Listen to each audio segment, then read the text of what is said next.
I've been with my husband for 9 years, and I entered the relationship with a toddler son, now a tween.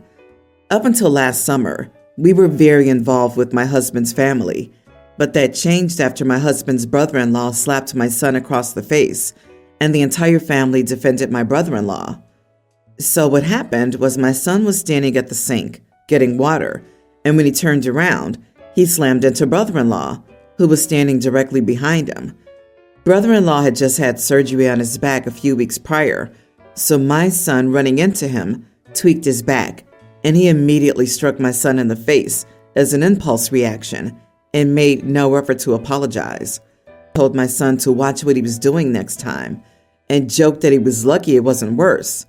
I wanted to punch you, so you're lucky it was just a slap. My son was not only hurt by the smack, but also extremely embarrassed and went out to the car to cry. I lost my crap entirely, and so did my husband. I was pregnant during this time, and I told my husband at this point that his whole family was dead to me, and they were not meeting our baby. At that time, he agreed with me. We had our baby a couple of months ago, and I've stood my ground. His family's not meeting our baby. His entire family sided with brother-in-law, smacking my son across the face, and they have no business being around my son or my newborn. They can all get screwed. They've reached out several times expecting us to apologize for causing a scene and have told us to get over brother-in-law smacking my son, and again, no apologies have been made. But my husband's been acting super weird for about 2 weeks. He was barely speaking to me, barely texting me when he's at work like he usually does, etc. I finally asked him what was wrong, and he got angry and said somewhat defensively, "You've written off my entire family, but I'm expected to smile and play nice to your family?" We've literally seen my family once since having the baby. I reminded him of our agreement, and now he's backpedaling, saying, "You made that decision, not me." After turning the whole thing on me and making out like I was in the wrong, and repeatedly saying he didn't care how I felt, because right now, it's about how he feels, he said that I'm making him depressed. At which point I said I didn't give a crap if it was making him depressed, and his family wasn't meeting the baby. He says I'm an idiot for disregarding his valid feelings. Edit. The police were called when it happened. They actually called the cops on my husband because when he flipped out, he intimidated them. So a report was made, and we did file trying to get brother-in-law charged for smacking my son, but ultimately the cops did nothing because by the time they showed up 45 minutes later, there was no visible mark on my son's face anymore. So brother-in-law slapped a child over an accident, threatened further violence, but then cried and called the cops when an adult yelled at him? What a gutless coward. Not the idiot. But I have a feeling there's a feeling of brother-in-law slapped your son and not husband's son. Don't let this family near either of your children. Also, I wonder if brother-in-law's married to the golden child, given that they called the cops on OP's husband. You have a husband problem. No apologies, no meeting the baby. But don't be surprised if your husband sends his family pics of the baby. He's already caving. You can stop your older child from seeing any of them, but your husband will take the baby over, especially if you divorce. And the next time an incident happens, and it will, take pictures immediately. He's already sharing pics and details of the baby. He has no intentions of being no contact. I'm so sorry, but you have a very hard decision to make. He doesn't seem to be strong enough to maintain no contact or push back on his abusive and disgusting family. Your husband's also a freaking man baby, pouting for 2 weeks. Man the heck up, dude. He needs a backbone and a clue. It is valid that he misses his family. What happened isn't fair, for any reason, or okay, but expecting him to never talk to his family for the rest of his life isn't reasonable or likely. You can wish it all you want, but it'll just lead to a divorce where he gets 50-50 custody, and your newborn now stays the night at grandma's. He likely only really cares about his mom. Why don't you start with mother-in-law, visiting your home and supervising? As soon as she starts talking about the slap, if she does, it's time to leave, or make the boundaries clear that Visitations only continue if boundaries are respected. This is probably the safest way out of this situation, where you stay together, babies stay safe, and everyone has their feelings heard. My brother got married a few years ago to Shelly. She's the type of person who'll say something rude and then tell everyone it's true when someone points it out.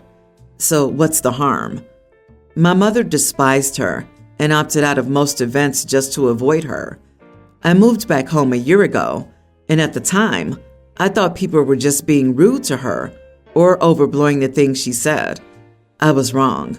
My first proper introduction to her, she told me my outfit looked terrible on me and it wasn't hiding my stomach. I gave a present for a birthday party and she told me I was cheap. I got a bubble gun for a 5-year-old and he loved it. This goes on and on.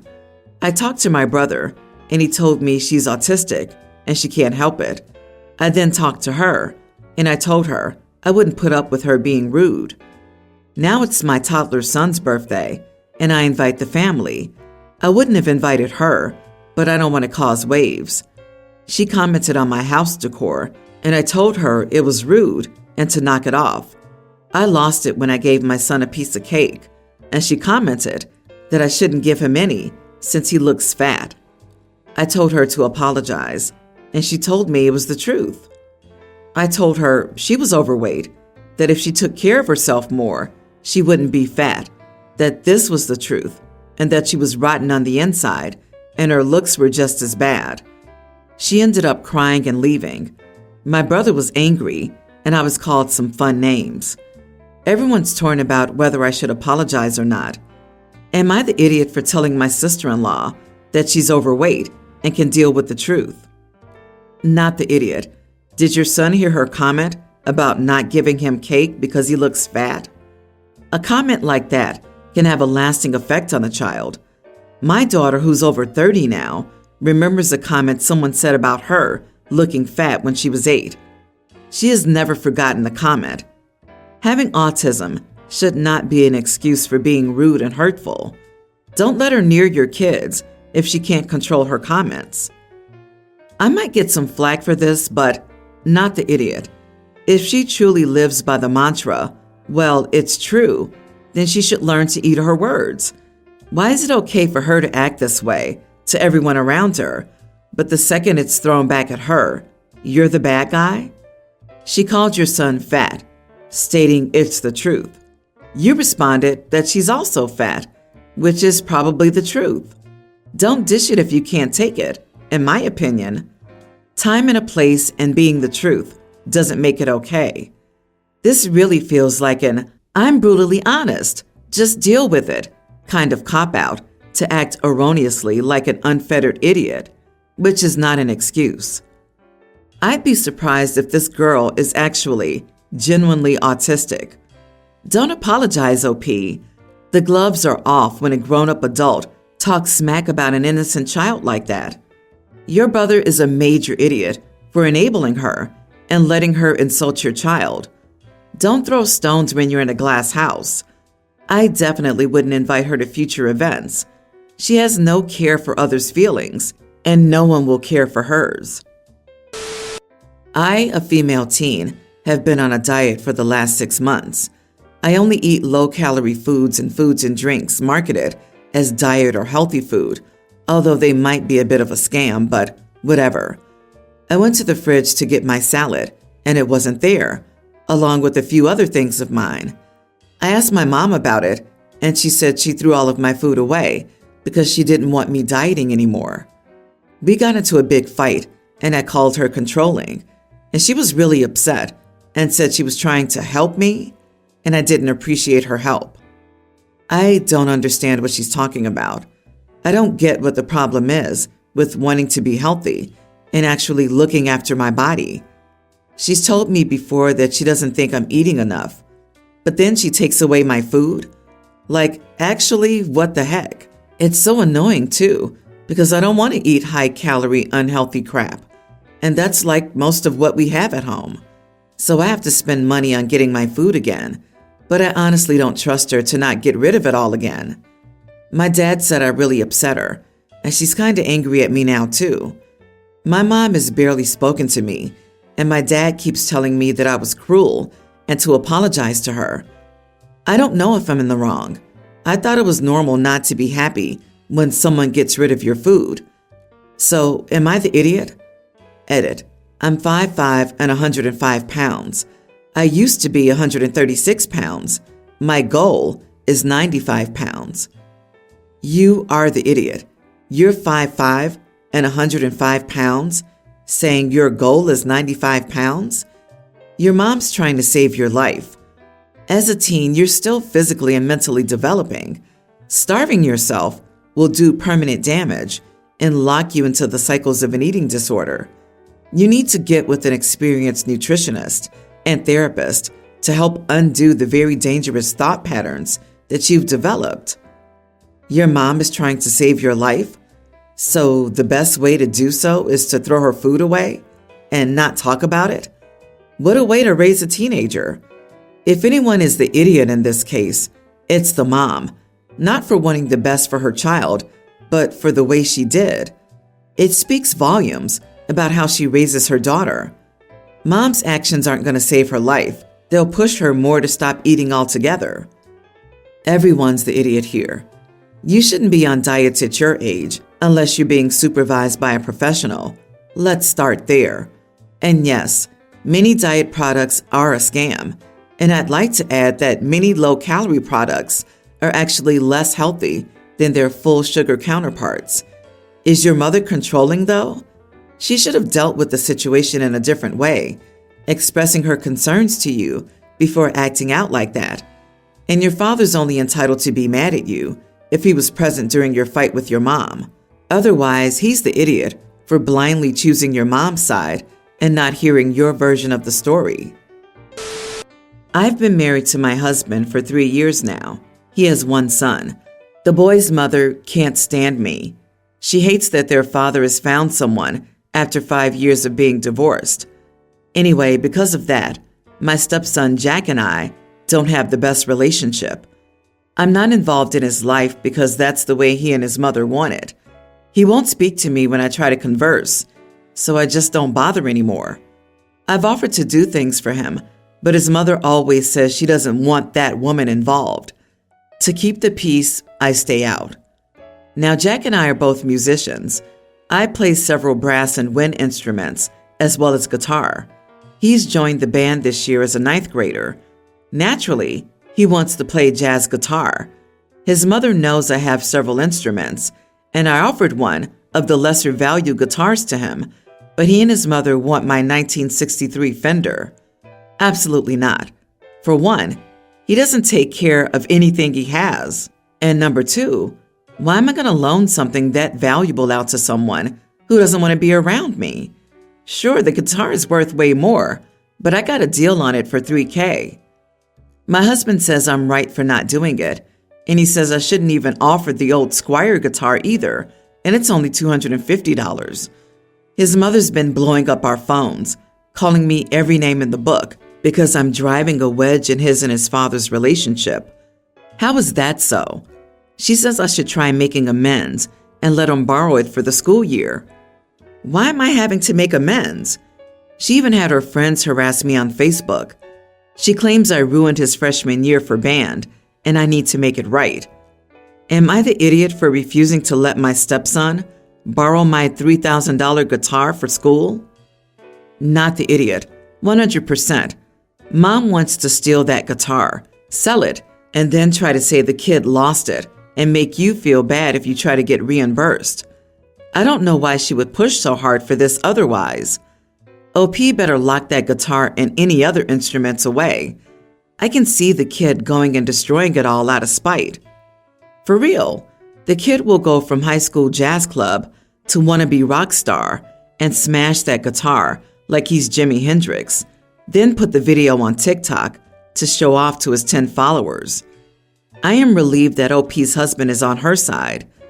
There are just too many stories about the spouse being the biggest problem. The only person driving a wedge between father and son is the son's mother. She sounds like an awful, entitled old boot.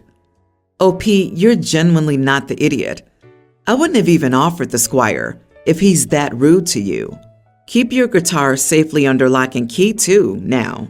I can see it going missing if you're not vigilant. This past weekend, my sister-in-law, Susie, 24 female, came over to visit my wife, 30, and me, 34 male, for dinner and drinks. Susie had recently broken up with her boyfriend of 2 years, and it seemed like the sole purpose of her visit was to vent about him. No matter how often my wife or I tried to change the subject or talk about something else, Susie would find a way to bring it back to her relationship and ex-boyfriend. After about an hour of hearing about Susie's ex, I left the room and wandered off to find something else to occupy my time. But shortly after that, my wife came and asked me if I could start dinner earlier than planned because she was getting hungry. We have a pretty large island counter in our kitchen, and Susie and my wife sat there drinking wine while I cooked. Again, every word out of Susie's mouth was about her ex, and it wasn't just normal bad-mouthing. She was using a bunch of clinical and therapy buzzwords like narcissist, gaslighting, toxic, disregarding boundaries, etc. I tried to change the topic multiple times, but to no avail. I tried turning on music to drown out Susie's psychobabble, but she just talked over it. I finally told them that maybe they'd be more comfortable on the couch instead of on bar stools, but Susie insisted that she wanted to watch me cook, even though she hadn't paid any attention to anything other than her wine glass or ex-boyfriend. At one point, Susie described something her ex had done and asked me if it sounded like something a narcissist would do. I told her I wouldn't know because I'm not a psychologist, and I don't think I ever really interacted with a narcissist. She insisted on me giving my opinion, and I deflected again. After she insisted a third time, I asked her in a very sharp tone, "Do you have a degree in psychology, Susie? Are you a therapist? Or are you just regurgitating terms you've heard on TikTok? Just call your ex an idiot and move on, or get out of my kitchen. My God." My wife immediately scolded me, and Susie just sat there for a second before calling me an idiot and walking away, followed quickly by my wife. I had to finish cooking so I couldn't go after them. Eventually, my wife returned and told me that Susie had gotten an Uber home because she no longer felt welcome for dinner because of what I did. I told her that I politely tried to redirect the conversation multiple times and even gently asked them both to leave the room so I could cook. But Susie insisted on goading me about my opinion on something I care zero about. My wife told me I should have just humored Susie because she was going through a breakup and needed a safe place to vent. I told her that there's a line between venting and just spewing therapy buzzwords, and Susie was definitely way to one side of the line. I told her I tried to remove myself from the conversation multiple times, but Susie kept insisting. My wife told me I should have just humored her. Forget that. If your wife wants to take on that role of confidant and lend an ear, fine, but she can't force you to also listen to Susie vent for hours on end. That's not a reasonable ask. Your wife needs to learn to read the room and not rope you into things you don't want to be a part of. I'm going with not the idiot, not your circus, not your monkeys. I disagree. You are the idiot. A family member is going through an emotional time and looking to vent, and you swear at her, insult her, and make her feel unwelcome. You're in your 30s. You should know how to be patient and act like an adult. I care zero about what she was talking about. What, so you get a free pass to be a jerk? She's your guest. You and your wife invited her. Sometimes guests are boring or annoying or not entertaining you. Fine. You stay polite until they leave and then don't invite them back. It's clear from your story you just don't like her, and you use that as an excuse to be rude. Update. So my wife and I just had another conversation about this. Susie called her last night and had another breakdown about the breakup, but she revealed a few details that she hadn't shared with my wife previously. Apparently, Susie's ex found her Finsta. I'll admit I don't know what that is, and broke up with her after reading the messages she was getting and sending from other guys. My wife said she laid into Susie pretty hard for lying to us by leaving out a pretty big bit of information. My wife ended up apologizing to me for how Susie acted, and I apologized to my wife for my reaction as well. Needless to say, I don't think Susie will be coming over for dinner again anytime soon.